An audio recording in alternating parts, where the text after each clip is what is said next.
Hey, in this edition of the High Tech Nomad, I'm going to show you how to turn a Wyze camera into an RTSP camera, which would then allow you to live stream it on things like a web page. And we're starting right now.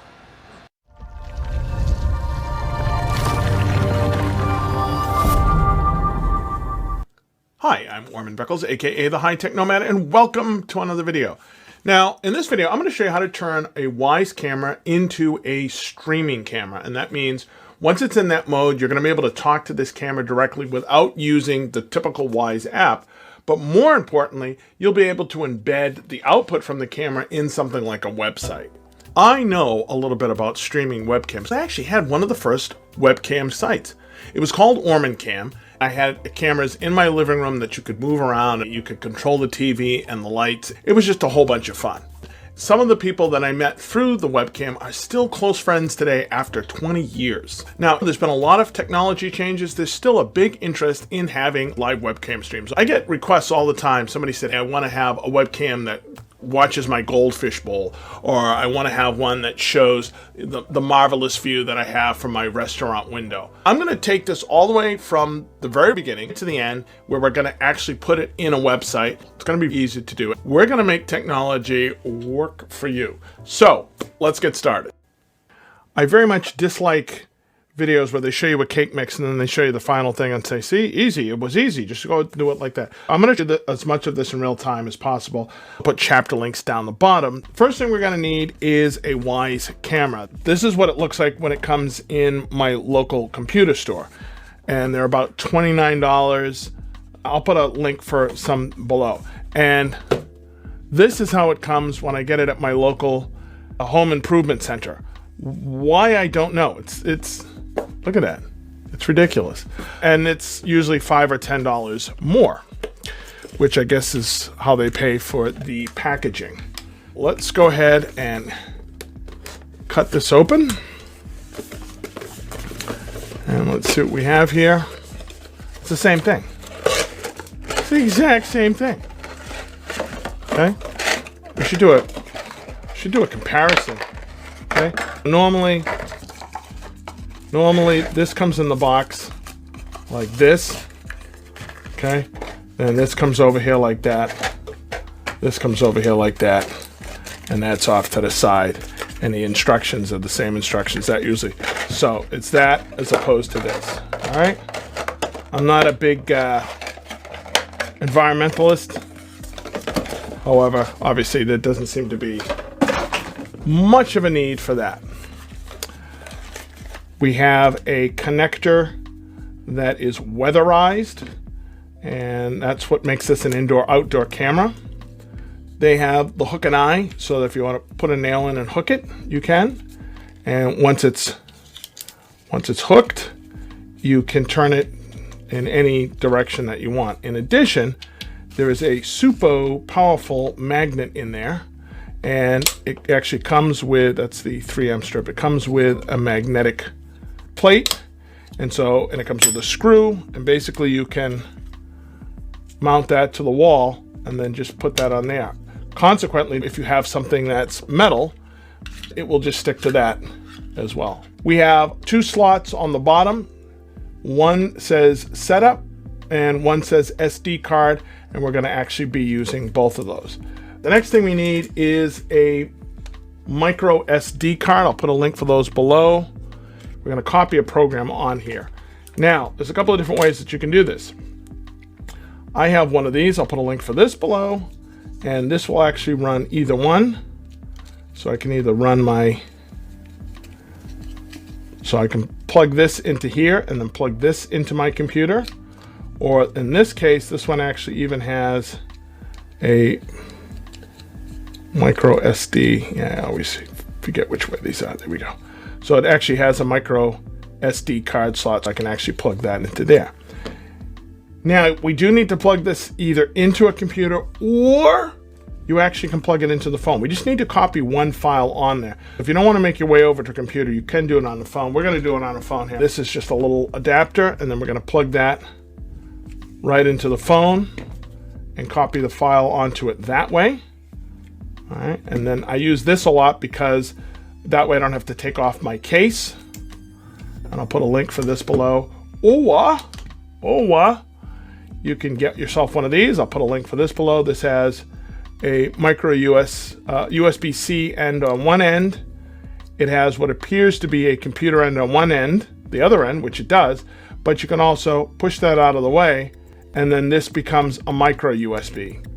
And it can either take the card slot like that, or you put your micro SD card in there. And again, when you do it like that, this actually works as if it was a thumb drive, because I could plug it in there, copy files on there, and of course it would act, and then I can untake it and plug it in, or in this case, we're going to take and copy software onto this, and then take that and copy it over. The next step that we want to do is load the Waze software.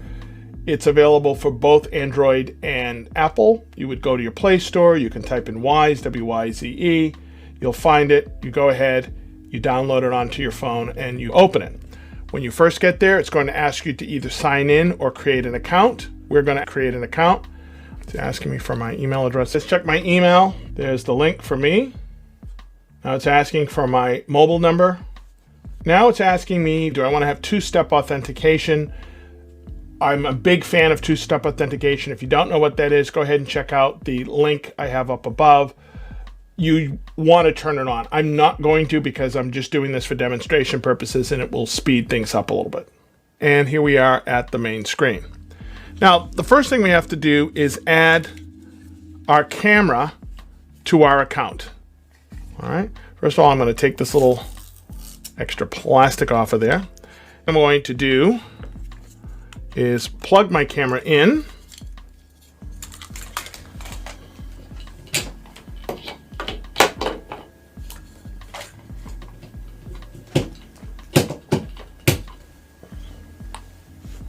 Okay. And you'll see in the middle of the screen it says new device. So I'm going to go ahead and click on new device. These are all the things that they have. We're going to go with camera, and we're going to go with V3 camera. And it says plug it in, make sure the light is red, which we have it right here. All right, so far so good. We're going to click next, and it says on the bottom, push the button marked setup. So we'll turn that around. We'll push the button marked setup. Ready to connect. It says ready to connect. That's what we want to hear. It says I heard ready to connect, which we did. And it says next. Now it's asking us which network to use. We're going to use our standard. We're going to use our standard Thunderbird network. It's all set and ready to go. I'm going to hit next. And it says, okay, I have to show the QR code that's going to come up on the screen in a second. I have to show that to the camera. So let's go ahead and do that. Ready to connect. There's the QR code. So all I have to do is turn the camera over and point it towards the screen. I got a nice big screen here because I have my Z Fold 3. So I'm just going to do that. QR code scanned. Please wait. It says QR code scan. You'll now see it's blinking red and blue. You'll see below it, it says, I heard it say QR code scan, which we did. So I'll go ahead and click that. It says setup completed. I hit next. So I'm actually behind the times here. It asks us, what do we want to call this? And we're just going to, you can call it whatever you want. I'm just going to call it live cam. Just for the heck of it. So we have live cam. It says it's loading. And they have an enhanced version called Cam Plus that allows you to record more motion. It's a good service. I'm not going to go into too much detail right now, but they give you a free 2-week trial on this. Normally, it will record about 12 seconds. We're not going to be using it for recording. We're going to be using it as a live stream camera, so I'm not really worried about that. It also now asks us, do we want to allow someone else to be able to use this device? Right now, we're going to say no. And the first thing it almost always does is says, hey, because they actually put out a lot of different updates. They're really good about that. So almost always the first thing it's going to say is there's a new version of the firmware out. Do we want to use that? Normally, we would say yes. Why would we say yes? Well, we say normally yes because we want the latest, greatest, grooviest software in the camera. However, in about 2 seconds, we're going to completely brainwash it and flush whatever's in there out of there. There's no sense in doing the upgrade if 2 minutes later we're just going to knock the upgrade out. So I'm going to hit cancel. If you were normally using the camera, I would say do the upgrade, but right now. So we have cancels. If we go to the little settings gear and scroll all the way down the bottom and we go to advanced settings, you'll notice that the last item that we have is sync time. Now remember that, because after we brainwash it, we will have an additional menu item here. That's what's really cool. We're going to have an additional menu item here. So far, so good. We're going to put a special file on the SD card and put it in the SD card. However, the very first thing that you should do is you should format the SD card in this actual unit. Do not think that you can format this on your phone or on your computer and have this work out. If you don't do it this way, ain't gonna work.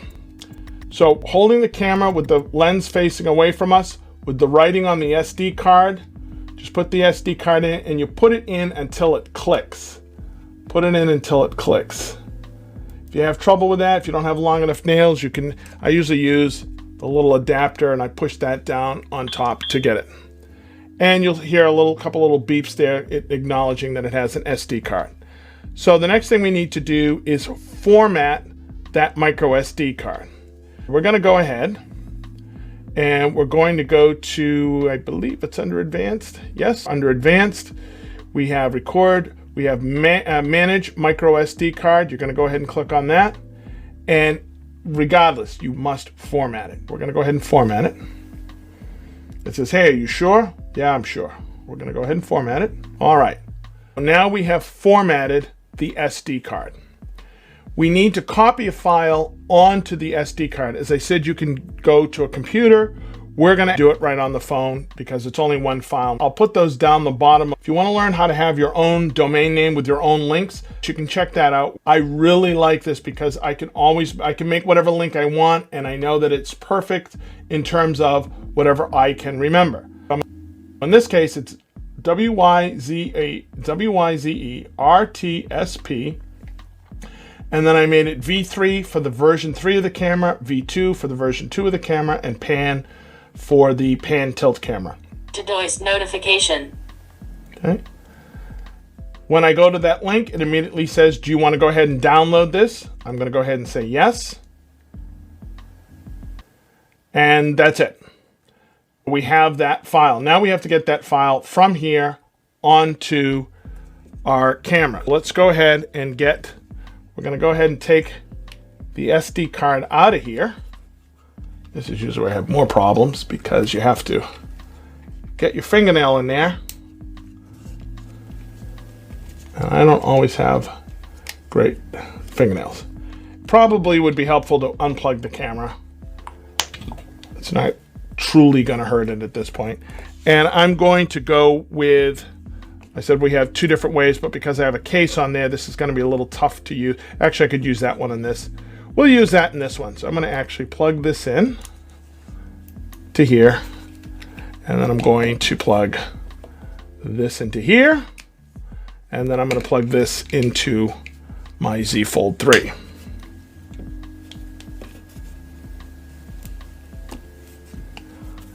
Now we have to get this file out of here onto there. So let's go ahead and say open. It should open up it's asking us what do we want to use.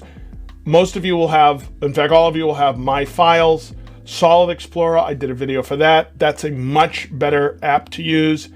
For purposes of this video, I will use the My Files so that we don't have any issue. Here's the file here itself. We're going to go ahead and say extract. Now it says, what do you want me to call it? It's going to call it demo v3r, blah, blah, blah, blah, blah, blah. We're going to need it to just be demo.bin. So I'm going to just type in demo now, small d.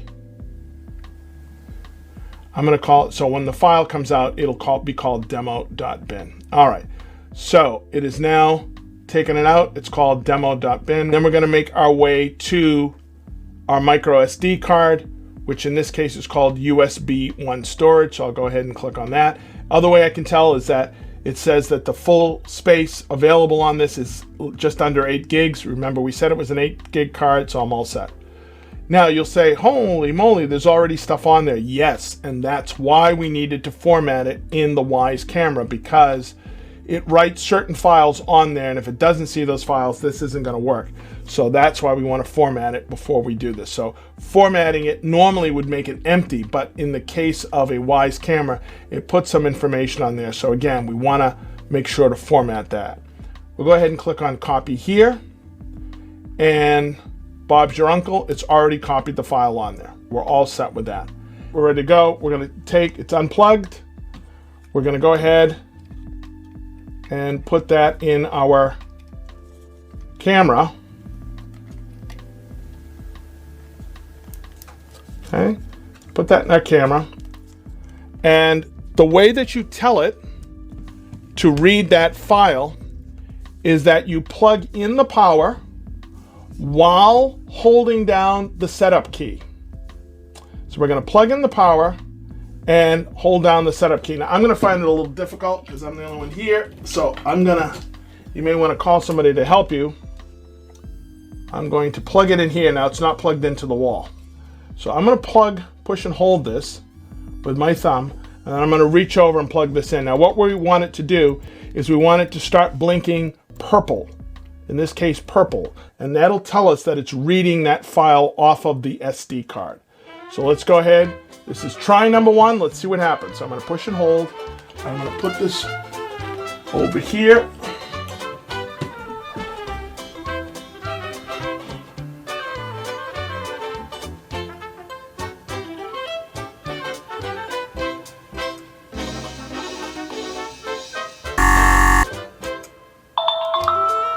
Ready to connect. When this happens, that means something's wrong. It cannot read the SD card. That's why I want to do these in real time. That means for some reason, even though we put that file on there, it did not see that file.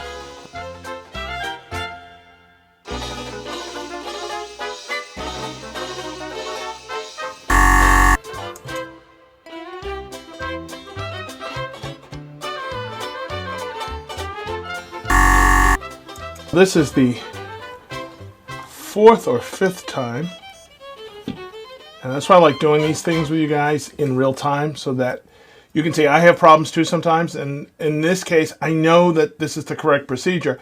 I just have to keep doing it until it actually works. So I'm going to push and hold the setup key, keep it down. We'll go ahead and plug it in again.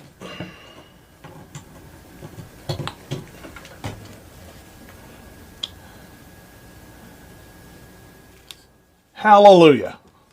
So now it is purple instead of red, and what that means is it's actually reading that file off of my SD card, and it is reprogramming the camera.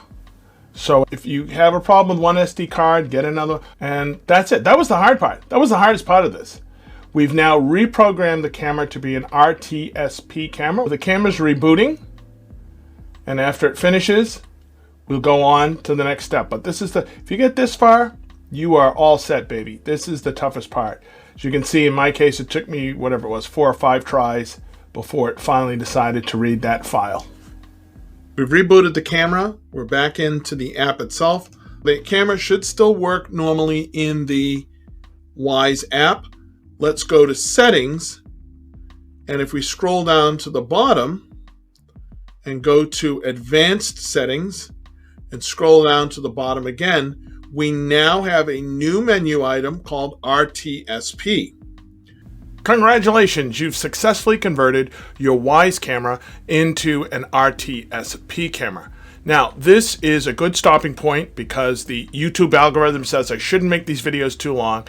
And for some people, just being able to convert their camera into an RTSP camera is more than enough. But in part 2, we'll finish this project up. I'll show you how to configure your modem and how to convert it so that you have an HTML link that you can either embed in your website or just to send out to somebody. To be notified as soon as part 2 is posted, please click the subscribe button and click the bell icon. If you want to help support the channel and shave a few days off your waiting period, please consider becoming a member. Members get a lot of exclusive content, special courses, and tutorials, and they also enjoy early access to videos. Becoming a member really helps keep this channel going, and it costs less than a cup of coffee, so please consider joining. Until the next time, this is Orman Beckles, aka the High Tech Nomad, signing out. I'd like to say a big thank you to all of the supporters who have become members. You ensure that this channel continues to exist, and I am profoundly grateful for all of your support. If you become a member, you'll get instant access to extra video content, as well as bonus links, access to live streams, and more. Becoming a member per month costs about the same as a large cup of coffee, so why not check